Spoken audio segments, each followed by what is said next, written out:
Assalamualaikum warahmatullahi wabarakatuh. Waalaikumsalam warahmatullahi wabarakatuh. Alhamdulillah rabbil alamin, hamdal hamidin, hamdal syakirin, hamdan yuwafi ni'amahu yukafi'u mazidah. Asyhadu an la ilaha illallah, asyhadu anna Muhammadan abduhu wa rasuluh.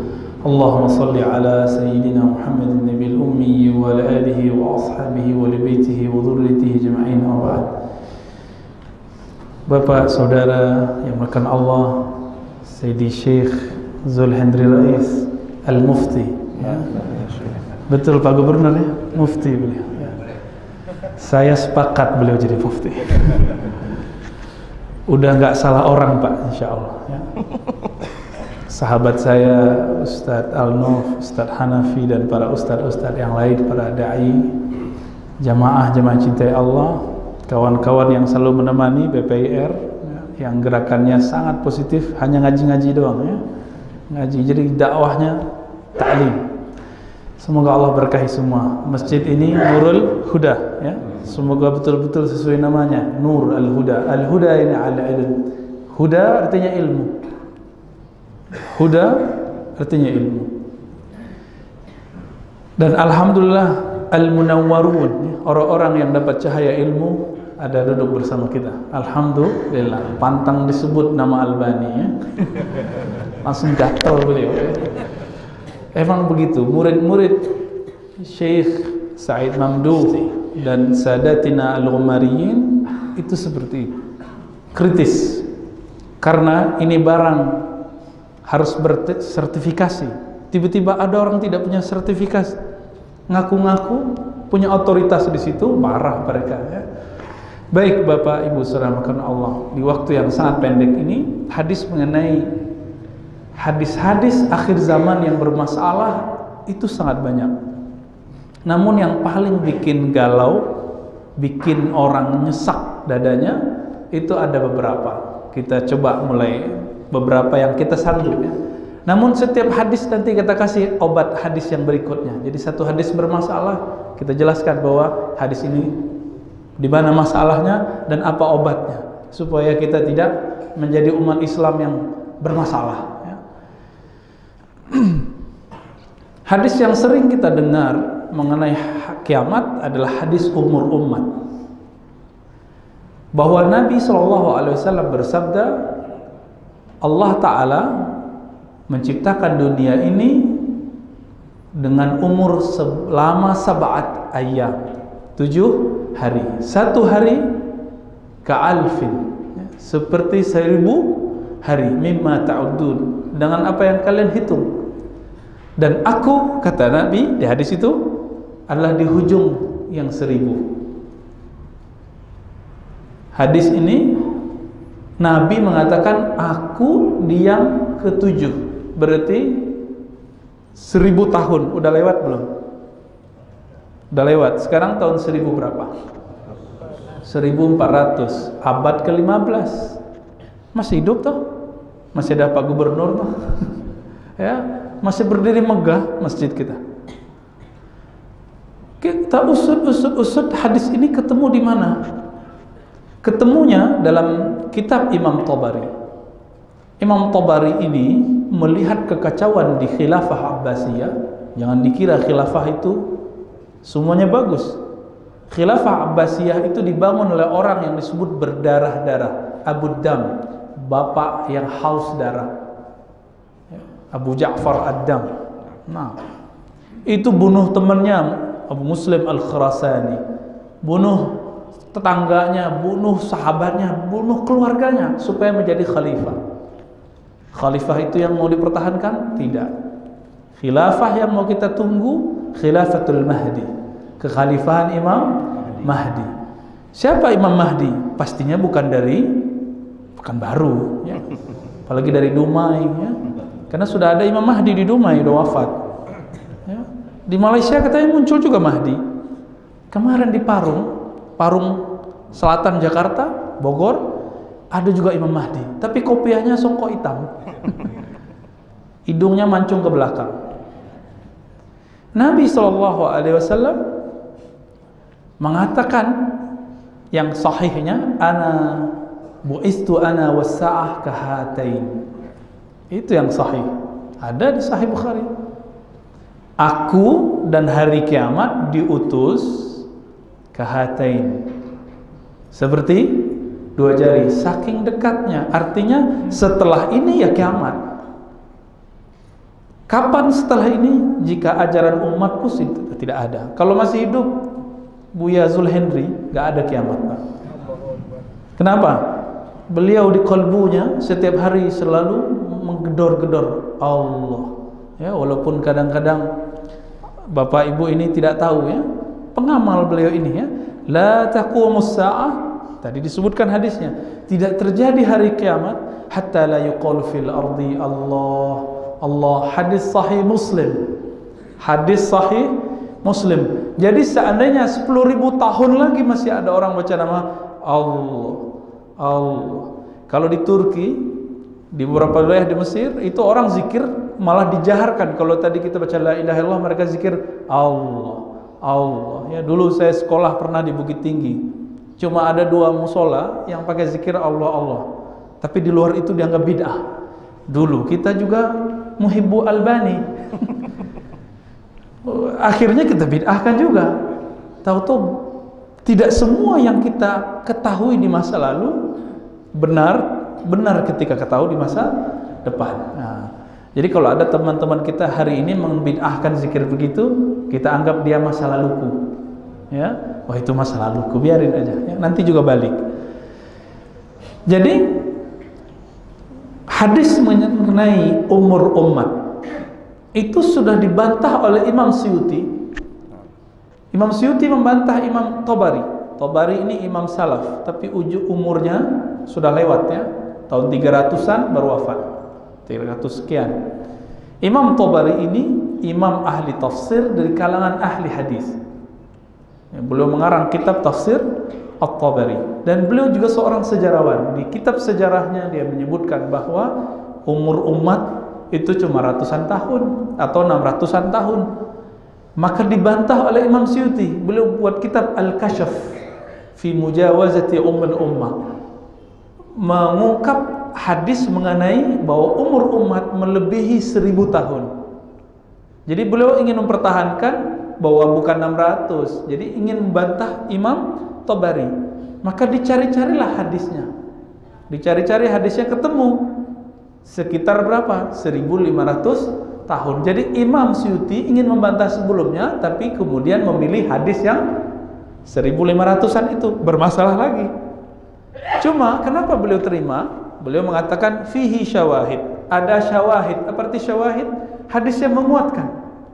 Nah, di sini Imam Suyuti sebenarnya ingin menghargai Imam Tabari, tetapi untuk menghargai imam ini kadang-kadang kita pakai hadis dhaif kadang memang. Ya. Tapi salah juga.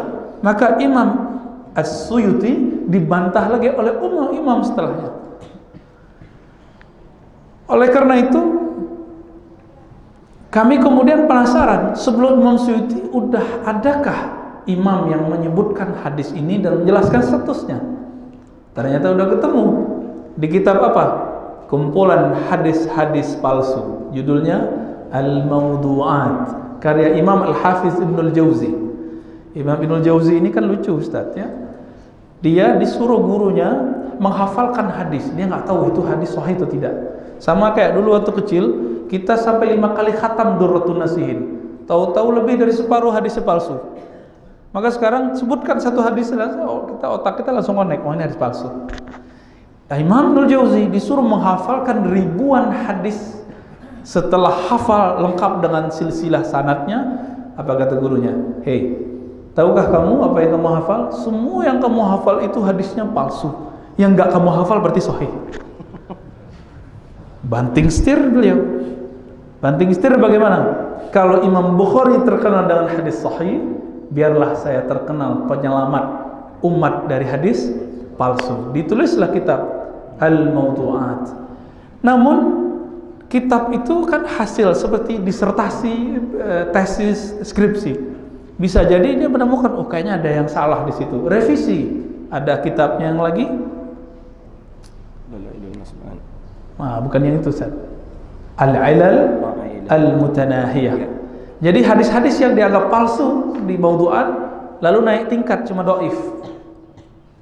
Jadi ternyata dhaif itu beragam. Ada dhaif palsu, ada dhaif biasa. Ya, ini bagi kita udah dhaif palsu semua. Ini nggak bisa ya. Syekh Albani pun pakai hadis dhaif. Apa buktinya? Buka kita sifat salat Nabi.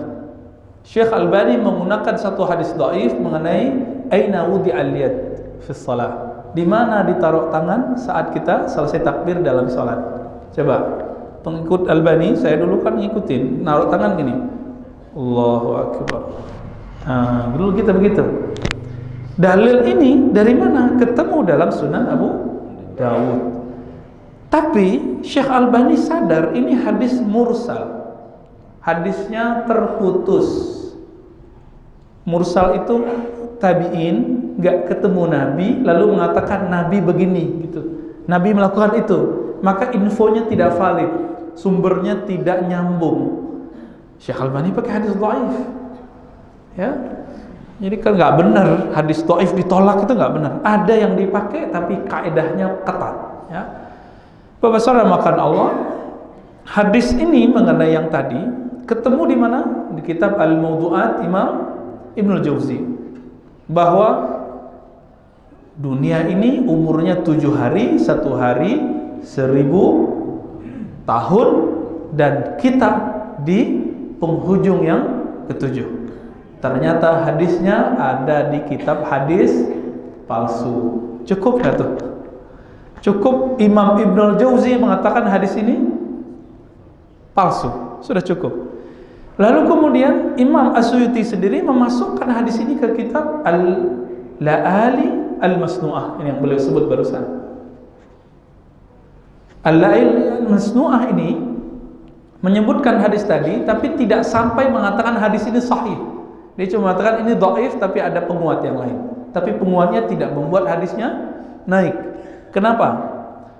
Pembohong atau yang dituduh berbohong, kalaupun ada orang menguatkan dia, tetap saja hadisnya dianggap hadis orang yang berbohong, nggak bisa naik, nggak bisa naik. Nah, hadis ini orangnya diindikasikan berbohong, belum terbukti, disebut muttaham bil kadzib. Ya. Dalam hal ini, saya cek lagi masih kurang puas. Kita lihat Tanzihus Syariah karya Imam Al-Kattani, ya, Al-Kannani wala Kattani? Kattani, Al-Kattani. Ya, kita beli dulu waktu masih mahasiswa. Kitab kalau di Jakarta mahal-mahal, tapi kalau di Mesir murah-murah, ya. Di Sudan rakhis wala ghali. Ya, ternyata yang murah itu di Mesir.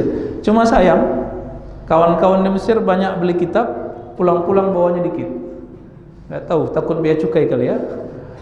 Saya dulu tahu kitab itu mahal, maka kitab itu kalau mau dibeli, saya pinjam dulu, selesai dulu baca. Udah selesai baca, baru saya beli. Karena kalau sudah beli, masuk ke lemari, nggak baca lagi. Nah, itu rahasia para ustadz ya. Kebanyakan ustadz kitabnya aksesoris, karena semangat membaca susah. Ketemu di situ, ternyata beliau tetap mengatakan hadis ini bermasalah. Maka dengan ini kami himbau teman-teman semua, sahabat semua, semua hadis mengenai umur umat, hadisnya batil, maudhu, hadisnya palsu. Bagaimana membantahnya lagi? Hadis yang paling sahih yang ditulis oleh Imam Muslim dalam hadis pertama, kisah seorang laki-laki datang ke Nabi, ternyata itu Jibril. Pertanyaannya ada 4, yang keempatnya adalah akhbirni anis sa'ah, kapan kiamat, ceritain dong gitu. Apa jawaban Nabi? Coba lihat, seorang Nabi, ada yang lebih pintar dari Nabi? Mal mas'ul anha bi'a'lam. Nah, ya. Tidaklah orang yang ditanya lebih tahu daripada as-sa'il, daripada yang bertanya. Siapa yang bertanya? Jibril. Siapa yang ditanya? Nabi Muhammad SAW. Tidaklah yang ditanya Muhammad, lebih tahu daripada yang bertanya Jibril. Sekarang kita pakai hadis-hadis dhaif. Nah, maka ada kaidah, Setiap hadis dhaif yukhalif as-sahih fahuwal munkar. Setiap hadis dhaif menyalahi makna hadis dhaif, hadis sahih, maka dia disebut hadis munkar.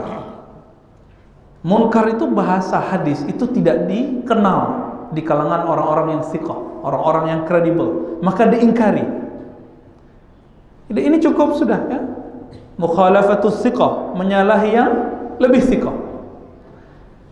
Jadi nggak ada lagi alasan, oh ini Ustaz ada riwayatnya sudah naik, karena beberapa riwayatnya bisa saling menguatkan. Justru bukan menguatkan, jika dikumpulkan hadisnya yang terjadi tabrakan ya. Dan ada bahaya, menyampaikan hadis-hadis ini bisa membuat orang mempunyai ketakutan psikis. Tugas ulama itu menenangkan kalbu umat, menjadi obat umat, bukan menjadi perusuh umat. Tapi saya yakin ustadz-ustadz yang menyebutkan hadis ini tidak berniat untuk membuat rusuh. Saya yakin ya. Mungkin ingin mengingatkan bahwa kiamat sudah dekat, kok masih main-main. Cuma mengingatkan orang dengan cara yang baik lebih baik daripada mengingatkan orang dengan cara yang buruk. Ada orang sholat tapi kita ancam dia pakai pisau. Tadi yang disebutkan Buya kita di awal. Atau ada orang sholat sadar sendiri. Pilih mana? Ya, nanti kalau pisaunya hilang dia nggak sholat lagi. Jadi kita kalau punya anak itu kita taruh lidi atau rotan. Kamu sholat, taruh rotan depan kamar. Dia sholat. Nanti kalau rotannya hilang, dia nggak takut lagi. Ajarkan anak takut rotan atau takut Allah yang menciptakan rotan. Bulan puasa kemarin muncul lagi hadis palsu, ya, bunyi suara dentuman. Wah, ya Allah, itu hadis muncul dalam kitab-kitab khurafat. Khurafah itu dulu nama orang-orang jahiliyah yang suka bercerita tentang jin. Hati-hati, aktivis jinolog, aktivis ruqyah, jangan ember. Silakan meruqyah, tapi jangan sok tahu. Alam gaib itu Allah sudah tutup. Mereka melihatmu min haitsu la tarawnahum, dari sisi yang kamu tidak bisa melihat mereka. Maka indigo itu tidak sahih apa yang dia lihat. Percaya atau tidak? Indigo tidak benar yang dia lihat. Orang-orang yang mengatakan saya lihat jin, itu bukan jin, itu hanya tamatsul, penampakan. Apa imajinasi dia tentang jin itu yang dia lihat. Karena jin tidak seperti itu. Min haitsu la tarawnahum. Mereka bisa pandang kamu, kamu tidak bisa pandang mereka. Oleh karena itu Imam As-Subki menyebutkan kalam dari Imam Syafi'i. Ini saya senang sekali subuh ini ya. Kunutnya hikmat. Amin semuanya ya. Dulu kayaknya Masjidil Haram lebih hebat dari ini ya. Ketika dulu Sayyidi Ahmad Zaini Dahlan masih jadi imam di sana. Orang berkunut, Masya Allah. Bapak saudara makan Allah. Kembali ke yang tadi, hadis ini ketemu dalam kumpulan hadis ya, palsu, dan ini termasuk khurafat. Ya, masuk hadis-hadis khurafat. Otak kita punya makanan, makanannya ilmu. Ilmu itu ada yang nafi', ada yang dhar. Ada yang bermanfaat, ada yang tidak manfaat. Sama dengan makan, makan itu yang bergizi dan tidak bergizi. Pilih. Mau kajian yang nafi' atau kajian yang dharun, yang bermanfaat atau yang beri mudarat, yang bikin stres atau yang bikin qalbu tenang. Qalbu tenang ya, dalam Al-Quran jelas sekali ya, bahwa hari kiamat itu hanya inda Rabbi, itu yang tahu cuma Allah. La ya'lamuha illallah, yang tahu cuma Allah. Maka semua teori tentang hari kiamat itu hanya sebatas teori. Ini yang paling kencang hadisnya ya. Di mana-mana yang bikin takut, dan saya sering dapat japri dari teman-teman, Ustadz ini benarkah hadisnya? Ini yang paling sering. Adapun hadis yang sahih mengenai kiamat, di Sahih Bukhari dikatakan idza wussidal amru ila ghairi ahli. Ya. Ciri-ciri kiamat bahasa Arabnya bukan alamat. Ternyata jarang dipakai kata alamat kecuali dalam makalah-makalah. Ya, sesekali. Yang paling sering disebut asyrat. Apa arti asyrat? Ya, sama dengan syurut. Asyrat indikasi-indikasi atau syarat-syarat, boleh begitu. Kalau sudah memenuhi maka kiamat sudah dekat. Apa ciri-cirinya? Jika suatu urusan agamakah, urusan politika, urusan ekonomi, urusan kajian diserahkan kepada yang bukan ahlinya. Ustadz gak pernah masuk politik, gak pernah aktif partai politik, gak pernah kuliah politik, ngomong politik, kiamat sudah. Umara, pemimpin, gak ngerti agama, ngomong agama, gak mau bertanya ke mufti, kiamat. Kiamat apa itu? Kiamat yang artinya al-halak, binasa. Kiamatus sughra.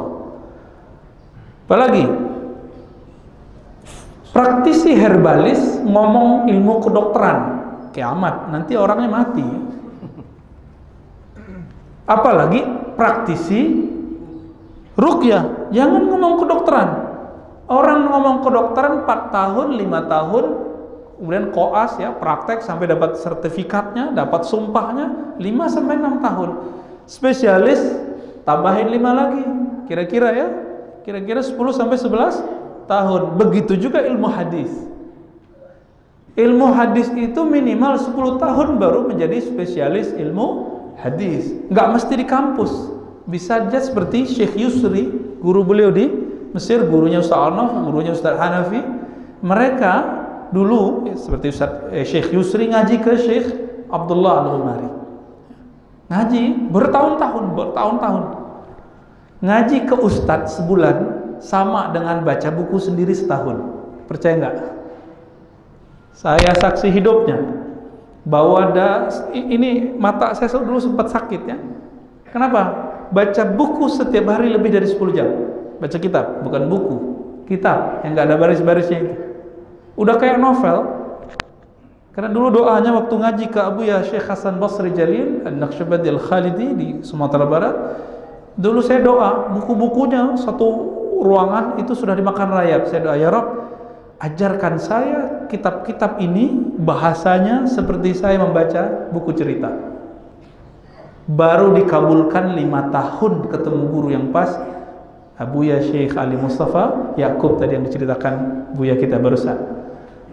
Baru baca buku seperti ini, itu baca buku sendiri.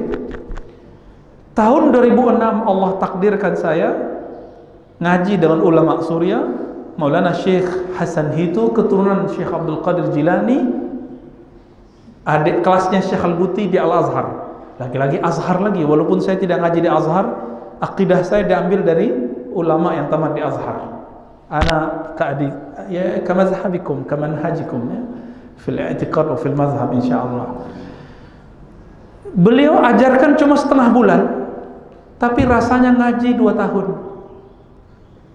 Rasa ngaji 2 tahun. Sampai sekarang kalau diulang apa yang beliau ajarkan, saya bisa ulang semua. Tapi saya mengulangnya. Beliau ajarkan cuma 2 pekan, saya bisa menjelaskannya setahun. Saking banyak yang beliau sampaikan. Ya. Itu Syekh Hasan Hitu. Ketemu juga Syekh Taufik, baru faham fikih. Ketemu ulama-ulama ini dalam waktu yang pendek, ini yang disebut tayyul ard, tayyul zaman. Waktu dipendekkan, waktu dipanjangkan, yang panjang dipendekkan, yang pendek dipanjangkan. Dan apa kelebihannya orang berguru? Jika kita berguru, kita tidak takjub ke diri, takjubnya ke guru. Tapi kalau baca buku sendiri, takjub, pintar juga ya. Aku hebat juga ya, kok bisa paham teks-teks rumit. Coba tanya beliau yang suka baca sendiri ya, pasti takjub ke diri sendiri. Tapi kalau berguru, ya Rob, kalau guruku tidak ajarkan ini, pasti aku salah paham. Pasti salah paham. Baik. Kemudian ada hadis. Nah, ini yang ramai juga, ciri-ciri kiamat. Mengenai musik. Ya, ini hadis terakhir lah ya. Mau ada tanya jawab, Ustaz? Baik. Disebutkan dalam hadis Imam Bukhari bahwa akan muncul suatu zaman pada umatku, yastahillunal Yastakhillunal khamra dulu, musiknya belakangan. Khamra minuman keras. Terus apa lagi? Wal hirra wal harira, bidu wanita, ya, hiburan, wanita penghibur maksudnya. Wal harira, sutra. Baru belakangnya wal ma'azifa. Hadisnya sahih, betul sahih. Yang mendhaifkan hadis ini cuma satu imam, Imam Al-Hafiz Ibnu Hazm Al-Zahiri, punya kitab judulnya Ar-Risalah fil Musiqi. Kitabnya kecil tapi luar biasa. Kata beliau, ini satu-satunya hadis yang paling bagus untuk mengharamkan musik. Tapi pas dicek, ternyata ada problem. Beliau kritik banyak hal. Namun kritik beliau ada yang saya sepakati, ada yang tidak saya sepakati. Ya. Apa yang tidak kita sepakati? Beliau mengatakan hadis ini ternyata dhaif karena hadisnya mu'allaq. Mu'allaq itu nggak nyambung antara Imam Bukhari dengan gurunya. Berarti ini tidak pas. Namun penjelasan lain dari Syekh Al-Imam Ibnu Hazm itu sangat benar, ya, sangat bagus. Terlepas dari itu semua, disebutkan itu ciri-ciri kiamat. Ya, sebelum kiamat, nanti di akhir zaman, disebutkan akhir zaman. Kan sekarang lagi rame ya. Umatku menghalalkan khamar. Orang biasanya yang sering minum-minum khamar di mana? Bar. Ya, kafe-kafe malam yang kita tahulah itu ya. Pekanbaru ada, Pak? Pak Gubernur? Semoga tidak ada ya. Kalau ada dan kita diam, itu sama dengan asyaitanu akhras. Ya.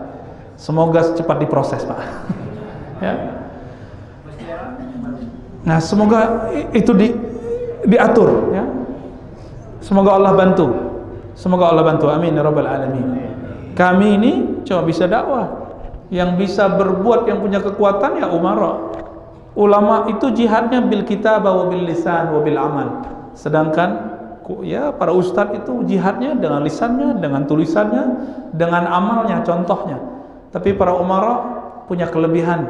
Makanya Allah sebut 7 golongan yang disebut waliullah itu yang Allah lindungi di saat semua tidak ada dapat perlindungan. Yang pertama itu bukan ulama, tapi imamun adil. Nah, semoga pemimpin-pemimpin kita Allah takdirkan, Allah bimbing untuk ke arah sana. Amin ya rabbal alamin. Kembali ke hadis mengenai yang tadi, khamar wal hir wal harira. Maka antara ulama-ulama Saudi yang bermazhab Hanbali dan Salafi beda faham dengan guru-guru Buya Zulhendri di Mesir. Contohnya Syekh Ahmad Thayyib, Syekh Ali Jum'ah. Mereka menerjemah hadisnya beda dengan sama-sama orang Arab, dengan orang Saudi.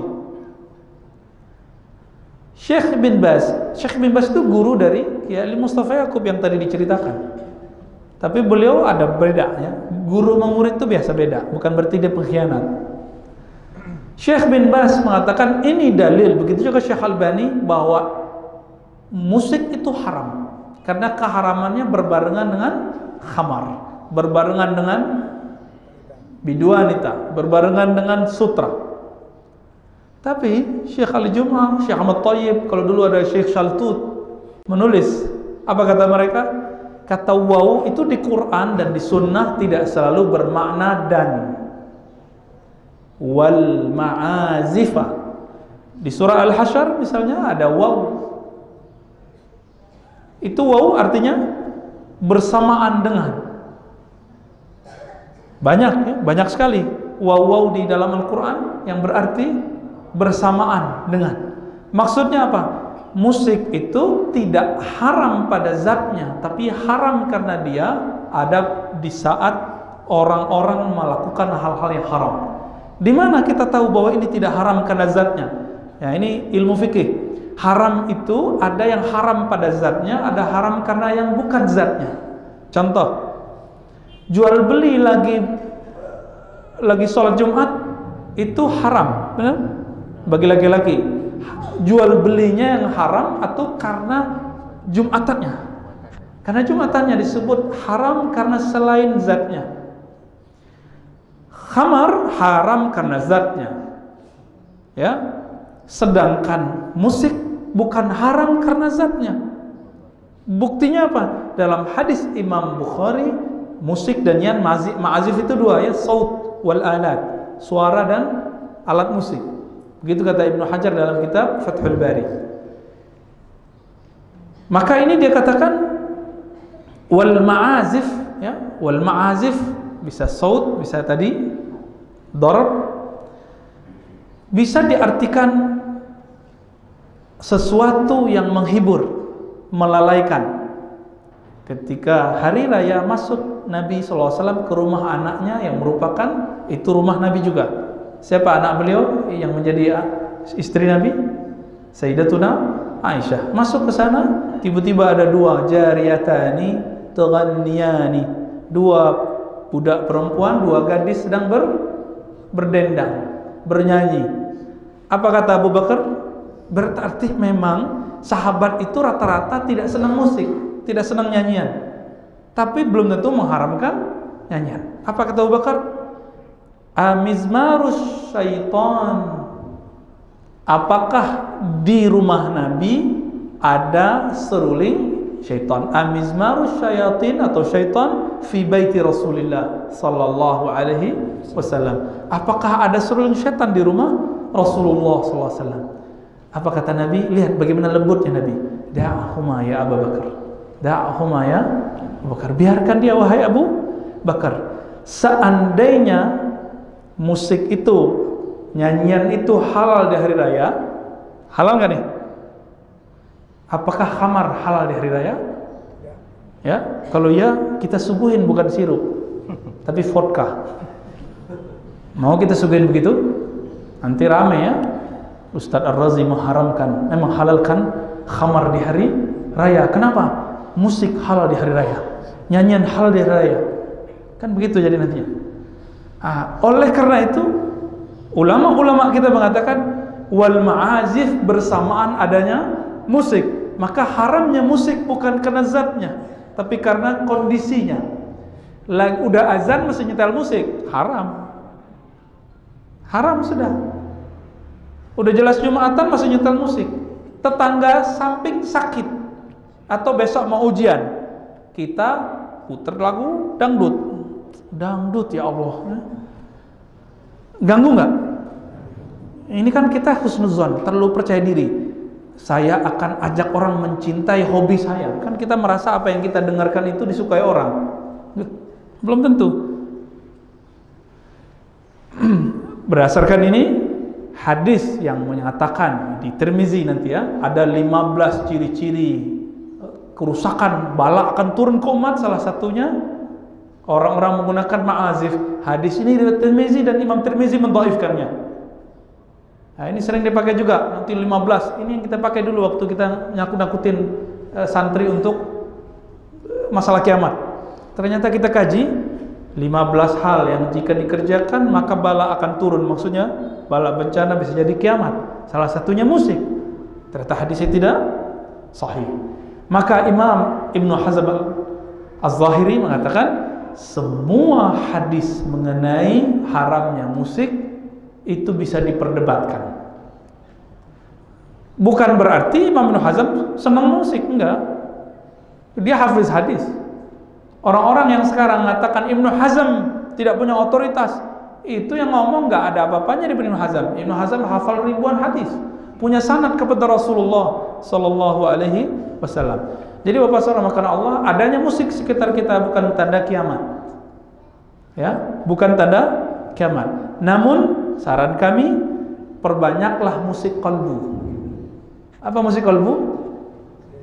Kalau telinga senangnya hiburan, suara-suara indah. Mata senangnya melihat yang cantik-cantik, yang gagah-gagah. Lidah senangnya yang nikmat-nikmat. Qalbu ini dia tidak bisa kecuali hanya nama Allah. Gak bisa. Mau dibawa ke Mekah 1000 kali gak ngaruh.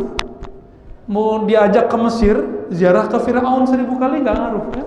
Kan teman kita mengharamkan ziarah kubur, tapi ziarah ke Firaun. Posting lagi di Facebooknya ya. Ya jangan bilang-bilang Ustaz siapa orangnya. Oke, jadi ciri-ciri kiamat yang sahih itu banyak. dan dikumpulkan oleh Rasulullah SAW menjadi 10. Saya yakin beberapa ustadz sudah membahas itu dan kita nggak perlu bahas.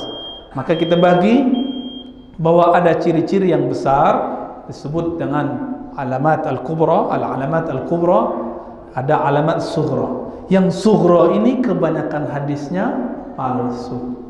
Bukunya tebal-tebal, Pak. Jadi harapan kami silakan ngaji kiamat, tapi ngaji kiamat yang bikin nikmat. Nah, kita tutup lagi dengan hadis yang tadi. La taqumus sa'ah hatta la yuqalu fil ardi Allah Allah.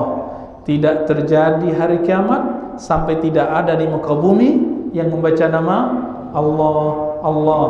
Maka selama masih ada ahli zikir, masih ada guru-gurunya beliau ya, yang berzikir menyebut nama Allah, maka kiamat tidak terjadi. Mari kita tangguhkan kiamat dengan berzikir Allah ya Allah. Jadi kiamat bisa ditangguhkan. Baik, hadza minni, naktafi. Fadhal.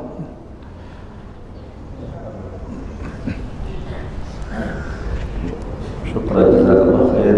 Terima kasih banyak kita aturkan kepada guru kita yang telah memaparkan tentang hadis tentang akhir zaman. Kita bisa tengok tentang umurnya tadi, umur dunia. Kan ada bertanya Ustaz, betul tu Ustaz umur dunia sekian Ustaz? Nah, sekarang sudah terjawab. Dan bagaimana hukum musik dan bagaimana tanda-tanda kiamat yang lainnya seperti banyak biduan dari kalangan wanita dan lain sebagainya sudah terjawab. Kita buka sesi tanya jawab menjelang isyraq. Dipersilakan kalau ada, ibu pun tak apa-apa jawab.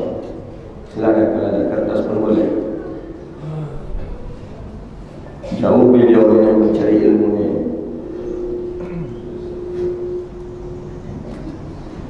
Baik, silakan.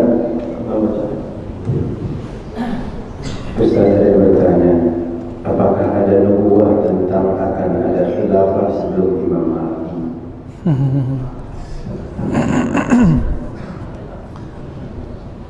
Fadhal aja. Betul. Baik. Apakah ada khilafah sebelum Imam Mahdi? Kalau kita merujuk hadis Imam Ahmad, hadisnya tidak sahih, cuma hasan. Bahwa khilafah itu Nabi bagi, ada khilafah ala minhajin nubuwah. Ya, khilafah yang sesuai dengan manhaj kenabian, mengikuti ajaran Nabi. Tapi bukan berarti nggak ada masalah. Yang nggak ada masalah nggak ketemu, semua khilafah ada masalahnya. Ketika Sayyiduna Abu Bakar As-Siddiq radhiyallahu taala anhu menjadi khalifah, ada orang-orang yang mantan murid Nabi, mantan sahabat Nabi, kemudian jadi nabi palsu. Masalah nggak? Masalah. Ada orang yang dulunya masih bayar zakat, nggak mau bayar zakat. Ada orang yang tadinya sholat 5 waktu, sekarang sholatnya sekali. Itu yang diurus oleh Abu Bakar As-Siddiq. Dibersihkan, baru selesai. Pemilihan Abu Bakar pun, itu pun banyak masalah. Abu Bakar As-Siddiq radhiyallahu ta'ala anhu, kalau tidak bacakan satu hadis, mungkin sampai hari ini kita akan sedih mendengar cerita antara Muhajirin dan Ansar bertengkar. Maka Abu Bakar bacakan hadis. Jadi hadis itu dulu bukan untuk bikin rame. Hadis itu dulu untuk bikin tenang. Apa kata orang Ansar? Minna amir minkum amir. Kami punya pemimpin, kamu pilih sendiri. Maksud orang Ansar apa? Ini kampung gua, gitu ya. Ini kampung kami, Madinah ini tempat kami lahir. Kalian pendatang. Abu Bakar hari ketiga setelah cium wajah Nabi yang sudah wafat, kemudian datang ke tempat mereka berkumpul. Dibacain satu hadis, al-immatu min Quraisy. Nabi bersabda, imam pemimpin mesti Quraisy. Kata Ibnu Khaldun, Quraisy adalah kelompok terkuat di tanah Arab. Kalau Ansar ini orang-orang petani, bukan pemimpin, leader modelnya. Mereka kuat untuk membantu leader, bukan menjadi leadernya. Akhirnya dibacakan satu hadis, apa kata Abu Bakar?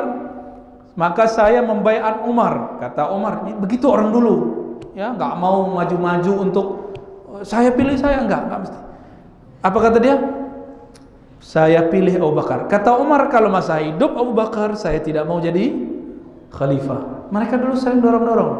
Maka harus ada, kalau di zaman sekarang harus ada mekanisme partai. Di partai itu kan kita diusulkan orang, nggak kita main maju-maju sendiri, apalagi maju tunggal. Terus Abu Bakar meninggal, Umar naik. Berarti Umar naik nggak pakai pemilihan, nggak pakai musyawarah, pakai apa? Pakai wasiat ditunjuk oleh. Oke, ini dua sistem. Abu Bakar dipilih langsung, Umar diwasiatkan Abu Bakar.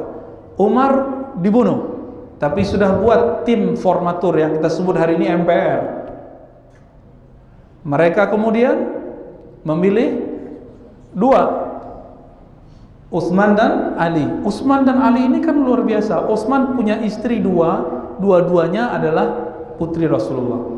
Ali punya istri satunya ya anak tersayang Rasulullah. Maka mana yang lebih mulia? Yang istrinya dua putri Nabi atau yang satu? Ya, terserah lah ya. Ntar marah lagi Ustadz yang samping saya ya. Terus meninggal Utsman, ya, dipilihlah Utsman, meninggal Utsman meninggal dibunuh. Jadi proses pergantian khilafah itu tragis. Naiklah Ali dituduh oleh pro Utsman, otak yang membunuh Utsman. Siapa yang mengatakan begitu? Muawiyah. Makanya guru beliau Syekh Said Mamduh itu tidak menganggap Muawiyah sebagai sahabat Nabi. Karena memang riwayatnya banyak macam-macam. Tapi bagi kami nggak begitu ya. Kita mengikuti ulama Yaman, ulama Azhar, ulama Suriah yang mereka, dan ulama Mekah Said Muhammad Ali Al-Maliki, bahwa Muawiyah itu sahabat Rasulullah. Dia bedanya karena politik. Jadi politik ini jangankan sahabat Nabi, kita ustadz sama-sama akidah Ahlus Sunnah, karena beda 01 02 udah nggak sapa-sapaan hari ini. Ada dia, nggak ada gua. Gitu. Kalau ada kau, aku nggak datang. Begitu sekarang. Bayangkan ini bukan pemerintahan khilafah. Cuma ngompor-ngomporin 0102 udah nggak sapa-sapa nama ustadz. Bahkan ustadznya nggak disapa sama jamaahnya. Jamaah juga nggak mau sapa ustadznya. Kenapa? Tersinggung habis dibentak pakai takbir. Allahu Akbar. Orang kalau takbir itu dirinya kecil, nggak ada lagi kesombongan di situ. Tidak ada lagi muka-muka angkuh ketika membaca Allahu Akbar. Maka ketika sahabat Nabi mereka ada euforia baca Allahu Akbar, dalam hadis Bukhari ditegur, irba'u ala anfusikum, hei suaramu kecilkan. Jadi kalau mau Allahu Akbar kencang-kencang, kecilkan dulu diri. Allahu Akbar, enak itu, masuknya ke kalbu bukan ke telinga. Kalau ke telinga, suara kencang apapun bunyinya pasti nggak enak. Walaupun disebut nama Allahu, azan suaranya, speakernya dikencangin Pak, pecah anak telinga kita. Abu Bakar As-Siddiq, orang yang jika bertakbir hilang suaranya. Oke. Jadi ada sahabat yang diperdebatkan. Jadi nanti kalau ada orang cari-cari kesalahan guru beliau, ini saya udah kasih tahu duluan. Ya. Ini disebut di akidah Ahlussunnah mazhab marjuh, mazhab yang lemah, tapi ada yang menganut. Ya, nggak apa-apa kalau ada yang menganut ini selevel ulama kita hargai, tapi selevel ustadz nggak kita terima, ya. Baik. Dari Ali ke Muawiyah berapa kali perang? Ali perang dulu sama Aisyah. Aisyah istri Nabi, Ali menantu Nabi. Kurang apa itu? Kurang jaminan apa? Ini jamin masuk surga, ini jamin masuk surga. Perang. Masalah politik itu dari dulu fitrahnya adalah al-harbu wal khida'. Dari dulu fitrahnya politik adalah perang dan pengkhianatan. Ataupun tipuan-tipuan, lawan jadi kawan, kawan jadi lawan. Udah berapa banyak orang pindah-pindah partai, dulu jadi kawannya, sekarang jadi lawannya, dan sebaliknya. Begitu juga Aisyah dan Ali bin Abi Thalib radhiyallahu taala anhum ajma'in. Setelah itu perang lagi, Ali perang dengan Muawiyah, perang terus, sahabat. Jadi kalau hari ini ustadz beda faham sama ustadz yang satu lagi, wajar, sahabat aja beda politik, apalagi ustadz. Saya nggak tahu nih coblosan saya sama nggak dengan beliau nih ya, saya nggak ngerti, Allah yang maha tahu. Lalu setelah itu apa kata Nabi? Setelah itu ada namanya mulkun 'adhan, enggak disebut khilafah. Mulkun 'adhan, kekhalifahan tapi sistemnya monarki, kerajaan. Kerajaan itu bagaimana? Dari ayah ke anak atau ke saudara. Ya, monarki, mamlakah. Saudi sekarang mamlakah. Tapi 'adhan itu pemimpinnya masih menggigit Alkitab dan Sunnah. Berarti masih kuat megang kitab dan Sunnah. Puncaknya di zaman Umar bin Abdul Aziz. Umar bin Aziz ditanya, kau lebih mulia atau Muawiyah? Karena Muawiyah diperdebatkan, dia sebagai sahabat. Apa jawaban Umar bin Abdul Aziz? Debu yang nempel pada baju jubah Muawiyah saat bertemu Nabi lebih afdal dari salatku yang 150 rakaat setiap hari. Jadi orang-orang yang menghujat sahabat Nabi ukur diri, ya, ukur diri. Udah sebaik Umar bin Abdul Aziz? Kalau belum, stop aja dulu ya, puasa. Kemudian hancur khilafah Umayyah, muncul khilafah Abbasiyah, masih dekat. Tapi khilafah Abbasiyah ini menghidupkan aliran-aliran sesat seperti Mu'tazilah muncul. Tapi kalau nggak ada Abbasiyah, nggak ada Imam Abu Hanifah, nggak ada Imam Syafi'i, bahkan guru Imam Syafi'i Malik, nggak ada Bukhari, nggak ada Muslim. Di masa khalifahan Imam Mutawakkil, semua kitab ahli hadis yang kita baca hari ini, Sahih Bukhari, Muslim, Abu Dawud, Tirmizi, dan semua kitab setelahnya berkat Khalifah Amirul Mukminin Al-Mutawakkil yang wafat tahun 247 Hijriah. Semua orang yang tadi disisa di zaman Mu'tazilah diselamatkan dan dikasih posisi oleh Al-Mutawakkil. Nah, Bapak Saudara makan Allah, sampai kemudian hancur Saljuk, terus Mamluk, terakhir Utsmaniyah. Ini disebut mulkun apa? 'Adhan. Mulkun 'adhan, kerajaan yang masih memegang kitab dan Sunnah tapi udah hampir-hampir lepas. Dan yang fase ketiga di hadis Imam Ahmad dikatakan mulkun jabbaran, ya, kerajaan, kekuasaan, pemerintahan dengan sistem yang otoriter. Otoriter itu pasti bukan demokrasi. Otoriter itu adalah masa antara kekhalifahan dengan kekhalifahan Imam Mahdi. Ini disebut mulkun jabbaran, masa otoriter. Kenapa Allah ciptakan demokrasi dan muncul di Yunani dan sekarang banyak negara Islam pakai itu? Kenapa, Pak? Karena kalau pakai monarki kerajaan tidak mungkin Imam Mahdi jadi khalifah. Karena kalau kerajaan dari ayah ke anak, Allah sengaja setting hari ini negara Islam mulai menerima demokrasi. Kalau pakai demokrasi, anak siapa bisa jadi siapa. Imam Mahdi, kata Nabi dalam hadis Abu Dawud dan hadisnya Hasan, ismuhu ka ismi, namanya seperti namaku, nama ayahnya seperti nama ayahku. Keturunan Nabi, pasti bukan keturunan NU Muhammadiyah HTI. Gak ada ya. Mereka keturunan Nabi. Imam Mahdi keturunan Mahdi. Jadi namanya Muhammad bin Abdullah. Ternyata di Dumai sudah muncul Imam Mahdi, udah wafat juga ya. Namanya bukan Mahdi tapi ditambahin depannya. Di Malaysia dulu dianggap Imam Mahdi itu Syekh Suhaimi, tapi enggak juga, beliau kan Imam Mahdi, gurunya orang-orang Arqam dulu ya. Oleh karena itu, Bapak Saudara makan Allah, adakah khilafah sebelum khilafah Mahdi? Ada, tapi khilafah kerajaan yang otoriter. Jadi khilafah Utsmaniyah itu bukan khilafah, namanya doang khilafah. Disebut dengan mulkun, Nabi yang ngasih tahu. Maka siapa yang memahami hadis ini dengan baik akan faham kekhalifahan atau pemerintahan sebelum Imam Mahdi ada, tapi bukan kekhalifahan yang mengikuti Imam Mahdi. Bukan ala minhajin nubuwah, yang Imam Mahdi itu mengikuti ala kenabian. Dan perlu diketahui, zaman itu belum datang. Zaman itu belum datang. Karena kalau sudah datang Imam Mahdi, berarti sudah ada Dajjal. Sudah ada Nabi Isa. Udah turun belum? Belum. Ya, Dajjal udah keluar belum? Dajjal jalan ada ya. Nabi mengatakan setelahku tidak ada lagi nabi, la nabi ba'di, maka akan muncul salasuna dajjalin ya. Muncul 30 dajjal.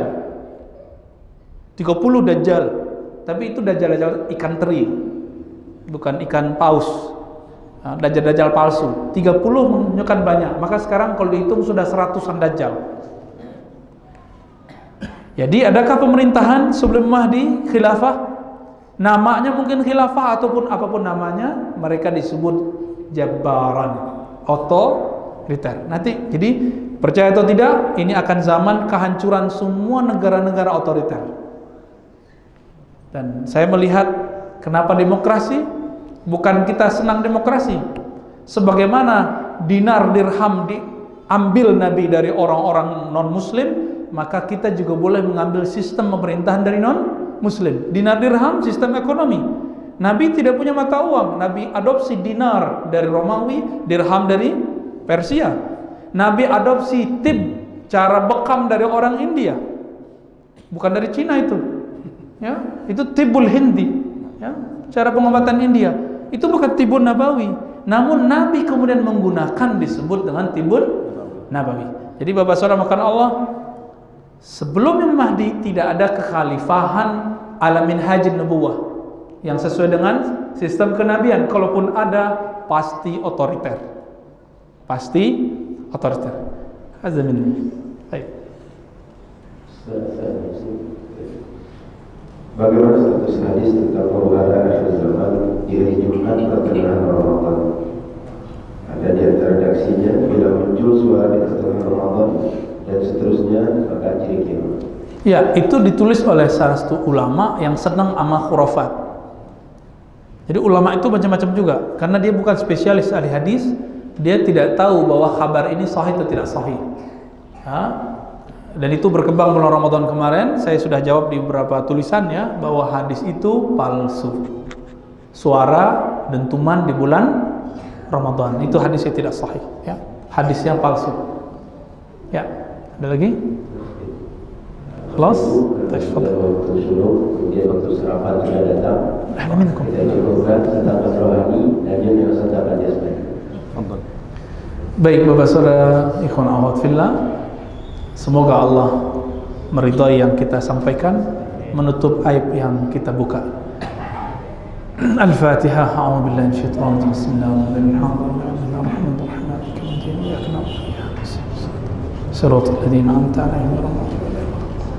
Allahumma rahmani rahimi karimi azim ghafar ghafur. Wahai yang maha pengampun, ampunkan dosa yang ada di mata kami, ampunkan dosa yang ada di telinga kami, ampunkan dosa yang ada di lisan kami, ampunkan dosa yang ada dalam otak pikiran kami, ampunkan dosa yang ada dalam hati kami yang busuk ini, ampunkan dosa yang ada di perut kami, di tangan kami, kaki kami, kemaluan kami, daging kami, darah kami. Ampunkan setiap makanan, minuman yang masuk tanpa menyebut namamu. Ampunkan solat-solat kami yang melupakan namamu. Ampunkan kami ya Allah, karena kami banyak dosa setiap hari, tapi kami tobatnya hanya sekali. Kami malu kepada Sayyidina Umar, berdosa sekali, bertobat 40 hari. Rabbana ighfir lana wa tub alaina innaka antat tawwabur rahim. Ya Allah yang maha penerima tobat, Engkau menyebut dirimu tawwabin, orang yang menerima orang yang berkali-kali tobat. Jadikan kami sebelum mati, sebelum wafat, orang yang berkali-kali tobat, bukan berkali-kali maksiat. Allahumma ya Rahman ya Rahim ya Azim, nashku ilaika qaswata qulubina. Ya Allah, kami mengeluhkan kepada Engkau, hanya kepada Engkau kami mengeluh kerasnya kalbu kami. Kami baca ayat tapi ria, kami baca zikir tapi tidak nikmat. Ampunkan keras kalbu ini. Ya Allah, pertemukan kami dengan ahli zikir yang dapat membimbing kami mengenalkan diri kepada Engkau, mengenalkan. Allahumma a'inna ala dzikrika.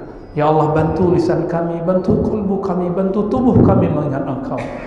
Wa syukrika, bantu kami mensyukuri nikmat-Mu. Wa husni ibadatik, bantu kami untuk bagus beribadah kepadamu. Rabbana atina fid dunya hasanah wa fil akhirati hasanah wa qina adzabannar wa khtim lana bil khairati wastur awratina bi sitrikal jamil. Wa sallallahu ala sayyidina Muhammadin nabiyil ummi wa ala alihi wa ashabihi ajma'in. Walhamdulillahi rabbil alamin. Mohon maaf salah kurangnya. Assalamualaikum warahmatullahi wabarakatuh. Baik, saya